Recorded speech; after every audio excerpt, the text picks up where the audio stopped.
Few people are more polarizing than Andrew Tate. Some people think he is just a misogynist pig and he belongs in some jail cell in Romania for the rest of his natural life. Other people say, no, I got to transform my life. I used to just be some worthless couch potato, just wasting my life away, clubbing with my buddies.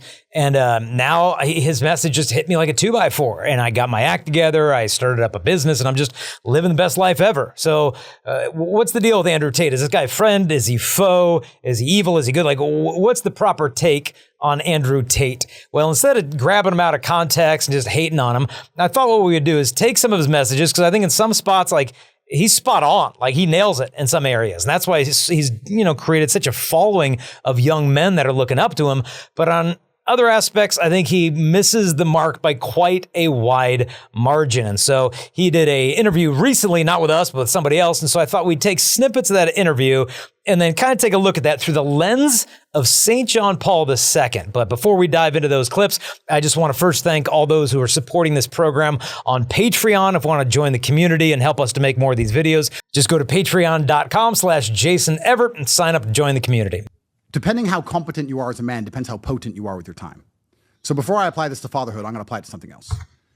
If you are a man who works in Starbucks and you're not that interesting and you're not that successful, for you to have a woman to be loyal to you, you need to be next to her all day, every day. You need to hold her hand and you need to be with her every night. And you have to come home every day and you have to talk to her all the time and text her all the time, etc.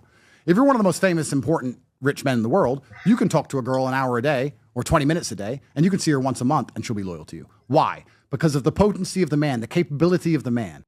First thing that hit me when he said that is this idea that you need to text her every day. You got to hold her hand. You got to wake up next to her. Man, if you're just potent enough, then you only have to check in on her once a month and see her in person. Just 20 minutes a day, and that'll check the box. But how sad to actually be in a relationship where you don't want to hear her voice every single day. I mean, to me, that's not a sign of potency. It's a sign of poverty in that relationship. Like, if you are in a relationship and you don't want to see the person every single day and hear their voice, do that person a favor and get out of the relationship so they can find someone who actually wants to hear their voice on a daily basis. Now, that being said, there is inevitably going to come a point in every relationship where you don't want to hear their voice. You don't want to see their face, that you're not getting along, things are going rough. That is the measure of loyalty then. What happens when I don't necessarily want to see or hear this person every day? Do we plow through? Do we make sacrifices? Do we overcome our egoism? Or do we just say, hey, this isn't working for me, I'm out? It shows that the loyalty isn't to the other person, but rather from the benefits that you're getting from that person. In fact, they say that the loyalty of a man is best tested when he has everything, whereas the loyalty of the woman is best tested when her man has nothing. How does that apply here? Well, Andrew Tate, in the eyes of the world, he's got everything. He's got the Bentleys, he's got the mansions, he's got the fame, he's got everything. So in the moment of having everything, is he faithful to the women? He'd be the first to say, no, I don't need to be. Okay. Well, what if he had nothing? How loyal would his women be to him if all of this was taken away from him? That is the test of ultimate loyalty. Is it to the person, or is it to the benefits that you're getting from that person? And so you got to ask yourself, what kind of woman would be content with hearing her man's voice only 20 minutes a day, or maybe just seeing him once a month, and would be content to him, I'm loyal, I'll stay with you, that's good enough for me? What kind of woman would be content with that? That would be a woman who's using the man. A woman who's using the man for the benefits that she's getting from him. A woman who's entered into, in a sense, a contractual relationship with the guy, an exchange of goods and services. Now, what do I mean by that? She's not being loyal to him because he's just so gosh darn potent. The reason she's quote unquote loyal to him is because they have a consumerist arrangement in that relationship. As long as they remain a source of pleasure to each other or convenience or utility, then the relationship can exist. So as long as you're useful to me, I'll stay put. But this isn't loyalty to the person, it's loyalty to a particular pleasure. Listen to what John Paul II said on this in his book, Love and Responsibility. He said, according to such understanding, quote unquote, love is a coming together of egoisms that are arranged in such a way so as not to appear to each other as something painful, as something contrary to two-sided pleasure. Hence, by virtue of this understanding, love is an appearance that must be painstakingly maintained in order not to reveal what it truly conceals: egoism. Each person, X as well as Y, fundamentally disposes himself towards securing his own egoism, while at the same time agreeing to secure the egoism of the other person, because this gives him a chance to gratify his own egoism. I must treat myself as a means and a tool, since for my own sake I treat the other in this way. This is the reverse, as it were, of the commandment to love. If only pleasure or advantage determines their reciprocal love, a woman and a man will be united to each other as long as they continue to be a source of this pleasure or advantage for each other, as long as they will provide it for each other. As soon as this ends, the proper reason for love will also cease. The illusion of reciprocity will vanish. For true reciprocity cannot exist if it's based only on a desire or on a consumer attitude. If one deprives this love of the depths of self-giving, of the thoroughness of the personal commitment, then whatever is left will be its complete denial and contradiction. Ultimately, at the end of this path lies what is called prostitution. What I would just argue is that these women deserve more. And even more, I would even add that Andrew Tate deserves more. But the question is, does he desire more? Does he desire a whole woman? Because that's a lot to ask for. It's a lot more demanding. But as John Paul alluded to, if we're treating a woman as a tool, we inevitably become one ourselves. Now, let's take a look at clip number 2, where he pivots from this potency of a man in a relationship with a woman to supposed potency of fatherhood. Give this a listen. It's like most things, right? You need less potent alcohol than you do need a whole bunch of weak alcohol. And I would argue it's the same with fatherhood. I think the best fathers are so busy getting things done that, yes, they see their children. And I see my children all of the time. I see a different child every single day. So I'm with my kids 2 or 3 times a week, all of them. But I'm so busy getting things done that I can't be with them all the time. It's true. But I'm also a full-grown man with a mission to complete, and I have lots to do. And sometimes I cannot be sitting at home with the kid playing kid things because I have to do big, important things. So what are we to make of this argument of the potency of fatherhood? Is quality time more important than quantity time? Here's my question. Why are we even contrasting these two things as if we're supposed to have to pick between one and the other? Because the kids deserve both of them. And some of these other clips I've seen Andrew say, hey, look, I can be a better dad to my kid and more potent in 1 hour of fatherhood a week than some deadbeat oaf sitting on his couch 12 hours a day who might be there all the time, but he's not a true father. Oh, okay. Well, what if we could actually blend the presence of a father with, quantity time with quality time and potency? Imagine potency plus quantity time. This is ultimately what the kids crave, because if we're not there, a question will arise in their hearts, and it's this: why don't you love mom enough to stay with her? This is the question that's going to come up in their hearts. Why don't you love us enough to stay around? And I don't think they'll in the end buy this argument. I got big, important things to do. Yeah, granted, dads can't be around all the time. I know that. No father can if he wants to provide for his family. But what is this big, important thing that's more important than fatherhood? The big mission entrusted to us is to be the visible face of God the Father that our kids don't see. And to think that we can just pack that into an hour a week, ultimately, that is not a potent fatherhood. That's a diluted fatherhood. It's not far from sperm donation, because you think of what is a sperm donor? Who is that? A sperm donor's like, what's the guy, Kevin Malone, from The Office? That was a sperm donor, right? You can generate life, but you're not really going to be present. The opposite of that is fatherhood. Even if you can't always be there, you want to be, and you make that a priority. I think of, the movie Gladiator. Remember, Maximus, Decimus, whatever. He's offered this great position of prestige and power in ancient Rome. And he basically says, thanks for the offer, but no, I just want to be with my wife and kids. It's the only place I want to be. This, to me, is the heart of a father, distinguishes us from just a generator of life to one who sustains life, not just with finances, but with his very presence. Because if you ask kids, how do you spell the word love? In essence, what they'll say is with 4 letters, T-I-M-E. When the kid's at his Little League game and he hits the home run and he's rounding second or third base, you know where his eyes are going. His eyes are going into the bleachers. Dad, did you see that? Dad, did you see me? And when he looks and the seat's empty and Dad's not there, it cuts him to the core. And I know what it's like to have to miss this engagement or that one because I'm out of town or I'm traveling or whatever. But man, to just be able to swoop in and think an hour a week, an hour a month is going to cut it because I'm just so darn potent. No, this is diluted fatherhood, not potent fatherhood. Listen to what St. John Paul II wrote. And before he became Pope, he wrote a play called The Radiation of Fatherhood. And listen to this line. And in the end, everything else will turn out to be unimportant and inessential except for this: father, child, and love.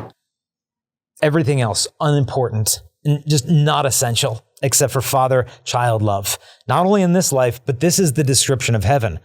Father, child, love. This is the Blessed Trinity. This is the beatific vision. Father, child, love. And our job as fathers is to make that vision present on earth by our presence with our children. To me, that is potent fatherhood.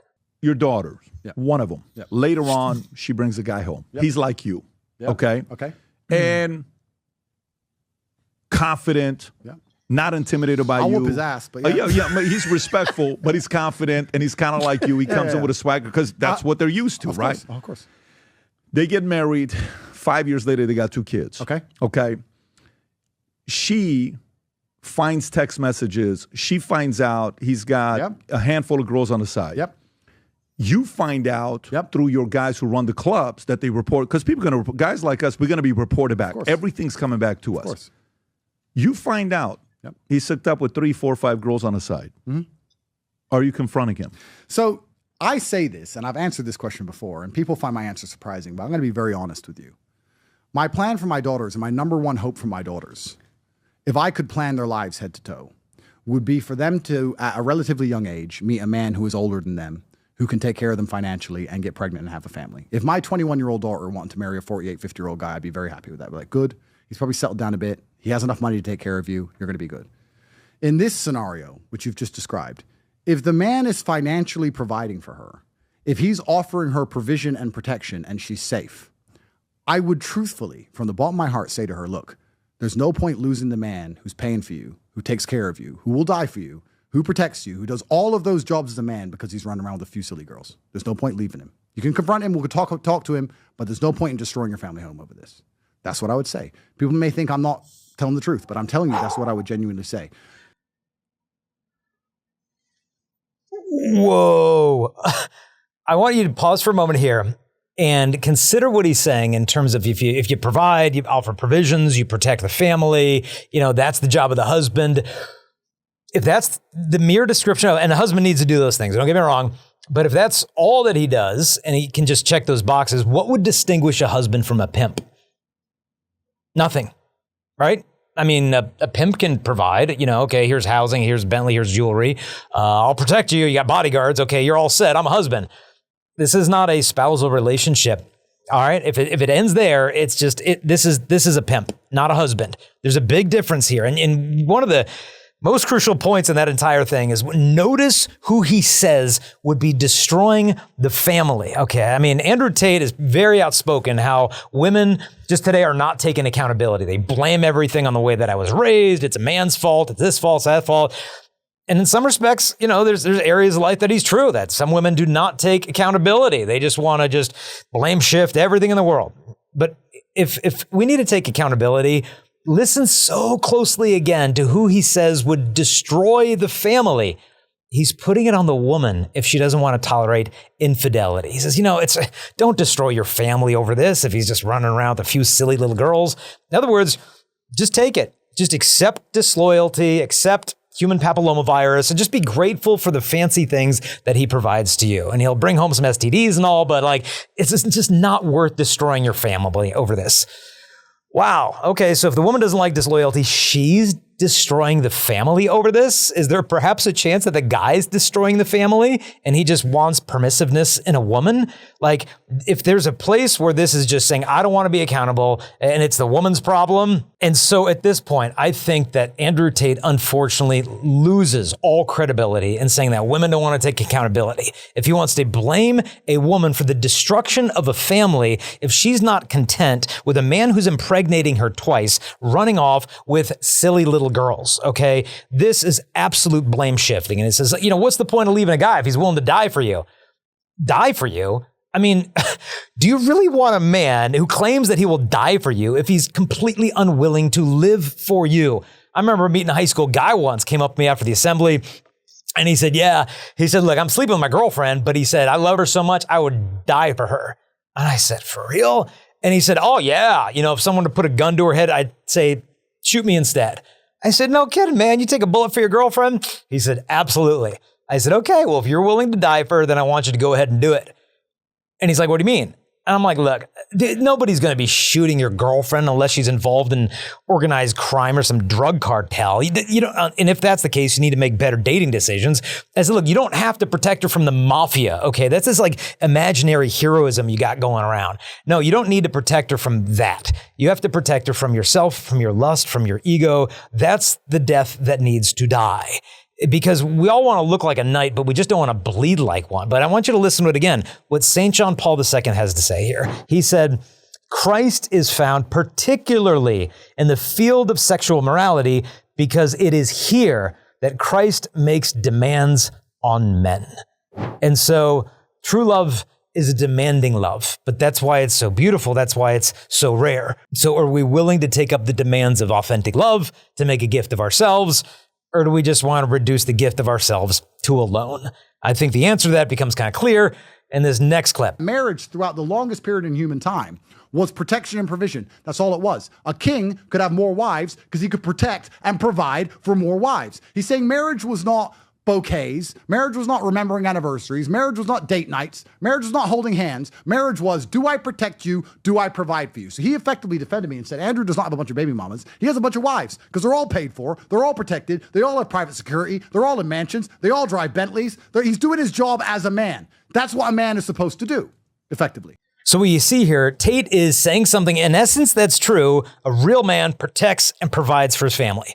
And he says that kind of so, clearly and eloquently and almost convincingly, like, that's what a guy's supposed to do. That's the real role of a king. But again, this is not all that a wife needs. Because again, if all we're offering is just protection and provision, what would distinguish the role of a husband from a pimp?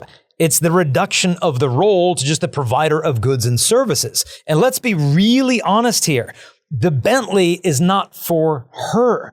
The Bentley is for him, to placate the conscience of an absent husband and father, because she doesn't need presence. What the woman and the children need is his presence. And so in the absence of his presence, he's just giving them things. Look, you're taken care of. You got your jewelry, you got your Bentley, you're good to go.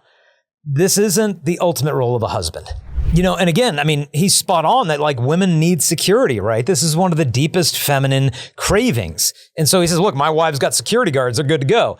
But is this really what a woman wants? Is for you to be gone and she's got a Belgian Malinois dog and a bodyguard or some bouncer that follows her around? Like, am I checking the box there? Odds are she'd rather just have you by her side to protect her. To me, that's the security she longs for. And you may have entered into an arrangement where like, no, we're both good with this. We've had terms like this, it's consensual non-monogamous relationship or it's a polyamorous love. But the problem with polyamory is not that you love too many people, but that you don't actually love any of them. I've heard it said that Andrew Tate, apparently his name, he's had that tattooed on like 20, 30 different women that he's been with, has his name tattooed on their body. I wonder how many of their names are tattooed on his. Probably not many or any. And so if the tattoo is permanent on them, why isn't he permanent? I mean, why are we using permanent ink for a relationship that's temporary? I mean, shouldn't he use like a magic marker or a dry erase, marker that you can just take a shower and then it's gone, kind of like he's gone just as quick. And I don't mean to just beat the guy down, but I think there's a quote that St. John Paul II said that really addresses the deep, deep core of the misunderstanding that if I just provide and protect, I'm good, I'm a husband. The person who does not decide to love forever will find it very difficult to really love for even one day. Can't say more than that. Not willing to love her forever, then I really don't even love her today. St. John Paul II, he had this incredible ability to just place before our eyes what it is that we really long for so we can realize when we're settling for the counterfeit. If you want to learn more about what JP2 said, we actually have these wilderness backpacking retreats that we've launched. The next one we've got coming up is in Yosemite. After Yosemite, we're going to Switzerland. After Switzerland, that is going to be June. July, we're heading to the Dolomites in Italy to do a hike before the canonization of Blessed Pier Giorgio Frassati. check these things out. Just go to jp2trails.com, sign up. They're typically about 2 nights, 3 days of hiking, and then we teach love and responsibility around the campfire. But JP2, I mean, what a gift. If we want authentic human love, we've got to get back to the source, the origin of God's vision for love. Now, speaking of what love should look like versus what it looks like today, you got to listen to this next clip where he talks about the history of marriage and how the Christian understanding of marriage really isn't that historical. Let's listen to this. Trad cons don't know what marriage is or what it's for because they think traditional means 100 years ago. The white Christian European model of marriage isn't traditional marriage at all. It's a redesign, a redefinition of marriage. It's marriage 2.0. We'll see how in a minute. First, we need to admit that marriage isn't instinctive. There are species that mate for life, sandhill cranes and whatnot. Monogamy isn't a struggle for them. It's instinctive. They just do it. Humans do not instinctively mate for life. They just mate. The men mate when they can impress women. Women mate when they are impressed by men.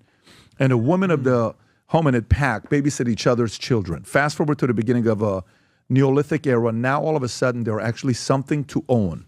Fields, cattle, buildings, wealth, and men own the wealth because they were the ones who did stuff you need to do to get it. Why the men? Because men had to impress women to mate. All women have to do is mate to be impressed. But since property was Neolithic, humans survived, and men had all the property, mating arrangements had to adapt so that a mother could eat and a son could be raised and inherit the father's cattle. If a man put a child in a woman, she was his wife. If he put a child in another woman, she was also his wife. If he put a child in 100 women, he had 100 wives. And those women and children could rely on his spear for defense and his fields and cattle for support. Wow. A lot of ground to cover there. A couple things I agree with, don't agree with. He said, Christian marriage, that's marriage redesign. That's marriage 2.0. The correction I would say there is that's not correct at all. Christian marriage is marriage 3.0. And the reason that I would say that is because, he's going back to the Old Testament and some ancient times where you could just conquer, another kingdom, pick a wife for yourself, just grab her, and if you get her pregnant, then you need to provide for her. Now you're the husband.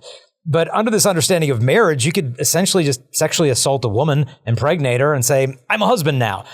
I don't think there'd probably be too many people in existence to say, that's marriage. No, let's put you not in a marriage. Let's put you in a prison if you do that to a woman, right? Now, I don't think that Andrew here hopefully is advocating, sexual assault against women, but this isn't marriage, right? And historically, there were some cultures that thought that that's all it was, just provision, protecting, you got it.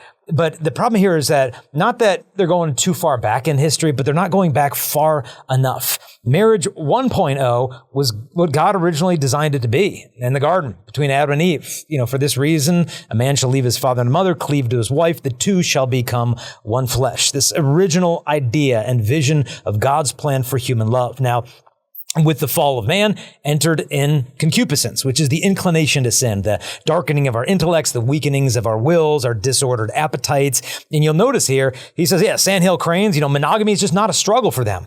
But this is the question. Should we not do monogamy because it's a struggle? I mean, think of all of the things that Andrew Tate has accomplished in his life that involve struggle. The years of kickboxing, the financial success, the discipline, you name it. How much struggle to get to those pinnacles of human achievement. So are we to assume then if human love involves struggle, that it's just too much effort and we just ditch out on it?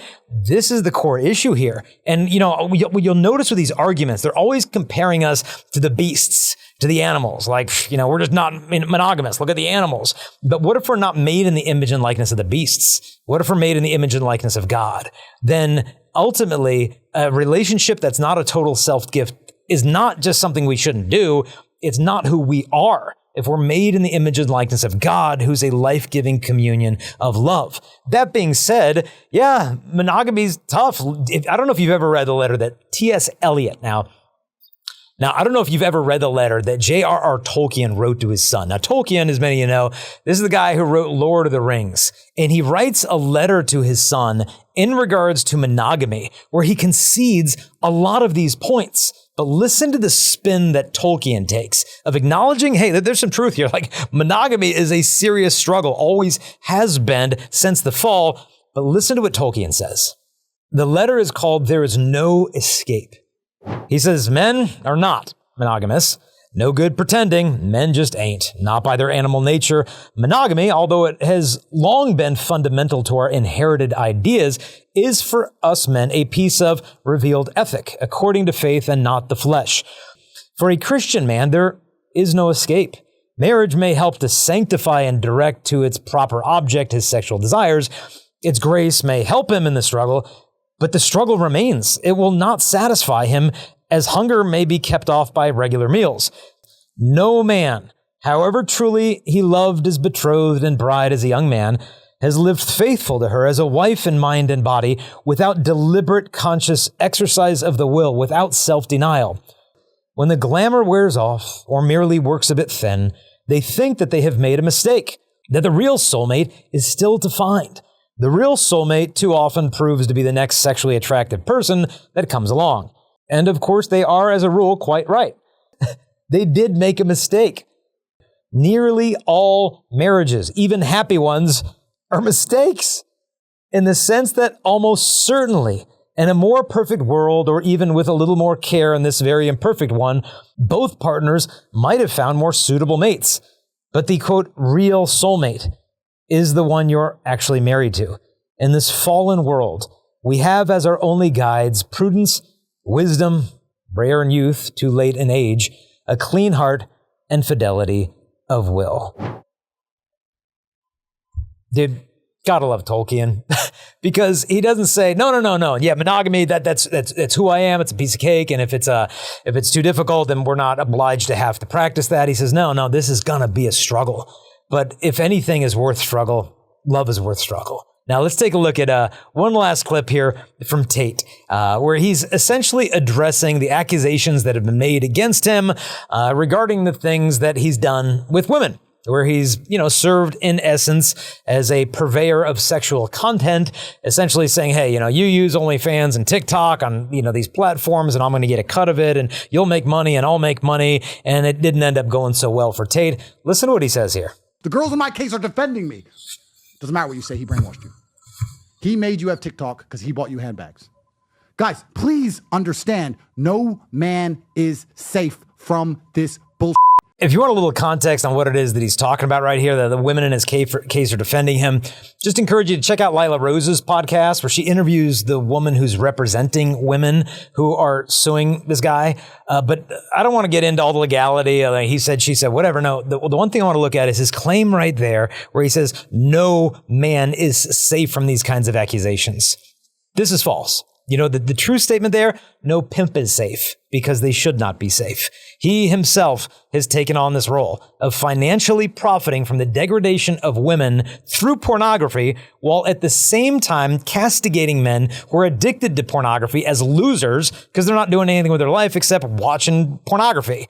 It's like, wait a minute. So you're making money off of women, objectifying them, and then telling the men who consume the pornography that put money in your pocket and theirs, that they're not as manly as you are. So his argument, like, no man is safe. No, a real husband is safe. A real father is safe, because his wife and his kids will not be making accusations like this of him. It's the pimps that are not safe. And so when you just take a moment here to contrast this vision of hyper-masculinization against authentic masculinity, which is an image of Christ crucified, given to us through the scriptures, given to us through John Paul II, it's obvious who the real man is. A real man conquers himself for the sake of the woman instead of conquering women for the sake of himself.